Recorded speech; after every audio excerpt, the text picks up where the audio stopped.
பெரம்பூர் முருகர் கோயில அங்கப்பிரவேசனம் பண்ண சொல்றாப்பா. அங்கப்பிரவேசனம் தானே சார், பண்ண வேண்டியதானே, ஒரு எக்ஸசைஸ் மாதிரி நினைச்சுக்கோங்க. ஒரு தடவை அங்கப்பிரவேசனம் பண்ணா எக்ஸசைஸ், 108 தடவை பண்ணா ஒலிம்பிக்ஸ், கின்னஸ்ல பேர் வரும், கப்பெல்லாம் தருவாங்க. 108 தடவையா? வயிற்று புரட்டின்னு வாந்தி எடுக்க வருமே. வந்த வாந்திய அடக்கிக்க வேண்டியதான். நான் உங்களுக்கு சொல்ல சார், முருகருக்கு சொன்னேன். ஏய், ஆமா, அப்படி என்ன வேண்டுதல்? அதை சொல்ல மாட்டாளே. வேண்டுதெல்லாம் முடிஞ்சு நுர தப்ப நான் கீழே விழுந்து கிடைக்காம பாரு, அப்ப வந்து சொல்லுவோம். இப்படிதான்ப்பா 6 மாசம் முன்னாடி எனக்கு நாக்குல புண்ணு வந்தது.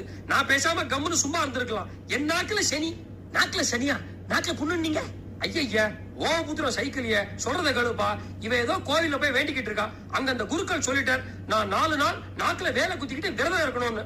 ஏற்கனவே நாக்குல புண்ணு, இந்த வகையில வேல் வேற. ஏன் சார், இதுதான் இந்த வெண்ட புண்ணுல வேல் பாத்துறதுங்கிறதா? வெறுப்பேத்தாதப்பா. அந்த 4 நாளும் என் நாக்கு உடுப்பி ஓட்டல் கம்பியில குத்தின பில்லு மாதிரி இருந்தது. அப்புறம் சாப்பாடுலாம் எப்படி? வாயில ஜெயில் கம்பி மாதிரி வேலு, சாப்பாடு வேற எப்படி கம்பி வழியாத்தான்.